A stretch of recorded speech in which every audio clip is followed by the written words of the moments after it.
अगर आपकी skin acne prone है तो फेस शेविंग एक माइनफील्ड है। एक छोटी सी गलती और पूरा चेहरा इन्फेक्शन से भर सकता है। लोग आपको सिर्फ टेक्निक बताते हैं, बट एक्ने को कैसे मैनेज करें कोई नहीं बताता। आज मैं आपको वो 3 लाइफ सेविंग रूल्स बताऊंगी जो आपकी शेविंग को 100% सेफ बना देंगे, बैक्टीरिया फैलाएंगे नहीं और आपका मेकअप फ्लॉलेस लगेगा। But first let's clear the biggest लाई।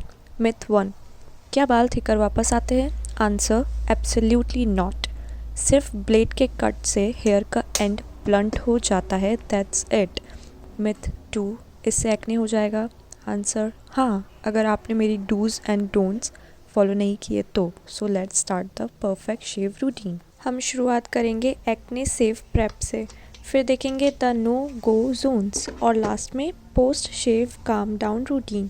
ये वीडियो आपका अल्टीमेट एक्ने शेविंग गाइड है, so grab your razor and let's go. Gentle cleanse is mandatory. Shaving से पहले स्किन को माइल्ड फ्रेगनेंस फ्री क्लेंजर से धोना है। Don't use heavy salicylic acid या फिजिकल स्क्रब अभी, स्किन ऑलरेडी सेंसिटिव है। बैक्टीरिया को ज़ीरो करो क्लीन स्किन से। देखो, मैं यहाँ पर सेटाफिल क्लेंज़र यूज़ कर रही हूँ। आप चाहो तो आपको जो सूट करता हो वो यूज़ कर सकते हो, बस नॉन फोमिंग क्लेंज़र होना चाहिए। बहुत जेंटली आपको क्लेंज़र लगाना है, उसके बाद आपको मुंह धो लेना है। मुंह धोने के बाद मैंने अपने फेस के लिए अलग क्लॉथ रखा हुआ है, मैं अपना फेस उसी से पोंछती हूँ। याद रखना, रगड़ना नहीं है, आराम से पैड ड्राई करना है। Every single step is crucial, तो आप एक भी स्टेप मिस मत करना। Sterilisation is non negotiable. हर बार ब्लेड को आपको अच्छे से वॉश करना है। मैंने यहाँ पर हॉट वाटर लिया है और आप चाहो तो उसमें बॉडी वॉश मिक्स कर सकते हो। याद रखो, अगर ब्लेड पर बैक्टीरिया है तो वो हर एरिया में फैल जाएगा। अगर आपके पास मल्टीपल रेजर्स हैं तो और भी अच्छा है। एक्ने प्रोन स्किन है, ओल्ड रेजर्स बिल्कुल भी यूज़ मत करना। अगर आपको बहुत ज़्यादा आपको एक्ने होते हैं, पिंपल्स होते हैं, तो मैं सजेस्ट करूँगी कि आप हमेशा 1 या 2 बार ही यूज़ करो अपनी ब्लेड को। और सबसे बड़ी मिस्टेक जो मैंने वीडियो में की है, ल्यूब्रिकेंट यूज़ ना करना, वो आपको नहीं करनी है। Never ever shave over an active pimple या कोई भी इन्फ्लेमेशन, इससे ब्रेकआउट पूरे फेस पर फैल सकता है और स्कारिंग हो सकती है। उस एरिया को कम्प्लीटली स्किप कर दो, this is not optional. Plate को हमेशा 45 डिग्री एंगल पर रखो, प्रेशर बहुत ही कम होना चाहिए और स्ट्रोक्स हमेशा छोटे और बालों की डायरेक्शन में होना चाहिए, downwards. Never go against the grain, upwards. अगर आपका फेस 2-3 एरियाज में अफेक्टेड है तो हर एरिया के बाद प्लेट को दोबारा से साफ़ करो, ये बहुत ज़रूरी है। बैक्टीरिया को एक जोन से दूसरे जोन में ट्रांसफ़र मत करो, नहीं तो चेहरे पर पिंपल्स और भी हो सकती है।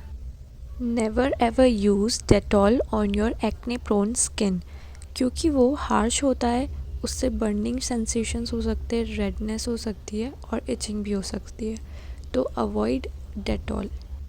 मैंने यहाँ पर एलोवेरा यूज़ नहीं किया, बट आप ये मिस्टेक मत करना, थिक लेयर लगाकर ही आप शेव स्टार्ट करना। एक्ने प्रोन स्किन के लिए ये ब्लेड सिर्फ एक बार यूज़ करो। डल ब्लेड स्किन को ड्रैग करता है, जो इरिटेशन और नई ब्रेकआउट्स का कारण बनता है। इन्वेस्ट इन न्यू ब्लेड और यूज़ 1 to 3 टाइम्स। मैं आपको एक सच बताऊँ, मैंने 2 साल पहले जब फेस शेविंग शुरू की थी तो मुझे भी डर था कि मेरे पिंपल्स और भी वर्स हो जाएंगे और फेशियल हेयर बहुत ज़्यादा आने लगेंगे, लेकिन सच्चाई ये है कि इससे फेस और भी क्लीन रहता है और मेकअप ग्लास स्मूथ लगता है। मैंने ये गलती की है, एलोवेरा जेल नहीं यूज़ किया, बट आप ये गलती बिल्कुल भी मत करना। शेव करने से पहले एलोवेरा जेल की एक पतली लेयर ज़रूर लगाओ, वरना इरिटेशन पक्का हो सकती है। हमेशा याद रखो, स्किन को टाइटली स्ट्रेच करना है। अगर स्किन लूज़ होगी तो ब्लेड ठीक से नहीं चलेगा और माइक्रो कट्स लग सकते हैं। हमेशा बालों की ग्रोथ की तरफ ही शेव करो, अपवर्ड।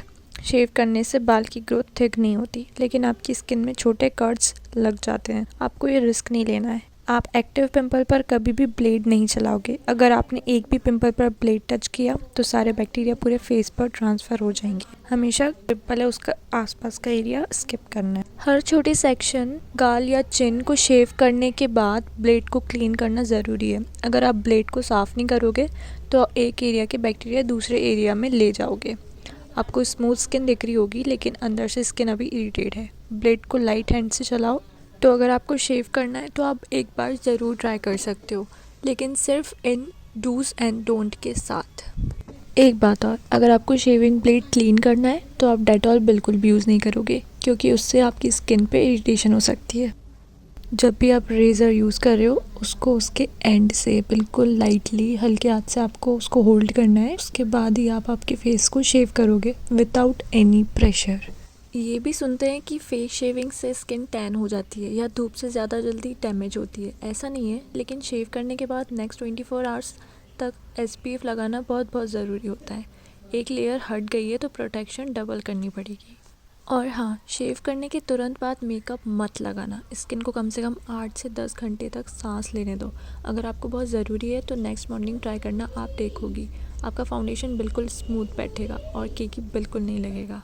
मैंने आईब्रोज़ और अपर लिप्स इसलिए नहीं किए क्योंकि वो मेरे ऑलरेडी करवाए हुए थे तो मैंने यहाँ पे चिन और चीक्स पे ज़्यादा फोकस किया है, बिकॉज़ यहाँ पर ही हमको ज़्यादा एक्ने प्रॉब्लम होती है। मेन क्वेश्चन ये है कि कितनी बार शेव करें। अगर आपकी स्किन एक्ने प्रोन है तो ज़्यादा से ज़्यादा 3 या 4 हफ्ते में सिर्फ एक बार ही शेव करो। हर हफ्ते या दूसरे हफ्ते शेव मत करना। इससे आपकी स्किन को हील होने का टाइम नहीं मिलेगा और इरिटेशन बढ़ेगी। पेशेंस रखो। अगर आपने गलती से थोड़ा ज़्यादा प्रेशर दे दिया और आपको छोटे छोटे लाल बम्प्स या रेडनेस दिख रही है तो घबराओ मत। तुरंत एक आइस क्यूब लो और उस एरिया पर हल्के से दबाओ। जेंटली प्रेस करने से आइस इन्फ्लेमेशन को तुरंत कम करता है और रेडनेस को शांत करता है। ये आपका इमरजेंसी सॉल्यूशन है। ये सब चीज़ों का अगर आप ध्यान रखते हो तो आपकी शेविंग बहुत ज़्यादा स्मूथ रहेगी। शेविंग के बाद स्किन इन्फ्लेम्ड होती है, तुरंत एक कामिंग मॉइस्चराइज़र लगाओ। ये रेडनेस और स्वेलिंग को कम करता है। Don't use retinol, vitamin C या heavy oil based creams for 24 hours. कोई भी सैलिसिलिक एसिड फेस वॉश या कोई भी मॉइस्चराइज़र आपको यूज़ नहीं करना है। इन रूल्स को फॉलो करने के बाद आपकी स्किन सिर्फ स्मूथ नहीं होगी, वो बेटर लुकिंग भी होगी। मेकअप परफेक्ट बैठेगा और आपके प्रोडक्ट्स बेटर एब्सॉर्ब होंगे। इस टेक्निक से आपने डेड स्किन भी हटा दी है। अगर आप एक्ने प्रोन स्किन पर शेविंग के इस 0 मिस्टेक रूटीन को फॉलो करते हैं तो आपको कोई प्रॉब्लम नहीं आएगी। कैमरा में विजिबल नहीं है but I can feel my soft skin.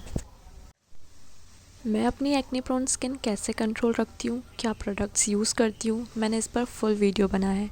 आपको एक्ने प्रॉब्लम्स है तो मैं डिस्क्रिप्शन में लिंक अटैच कर दूँगी या आप मेरे चैनल पर जाकर देख सकते हो। आपकी हेल्प होगी। आई होप आपको ये वीडियो पसंद आया होगा। Thank you for watching. Bye.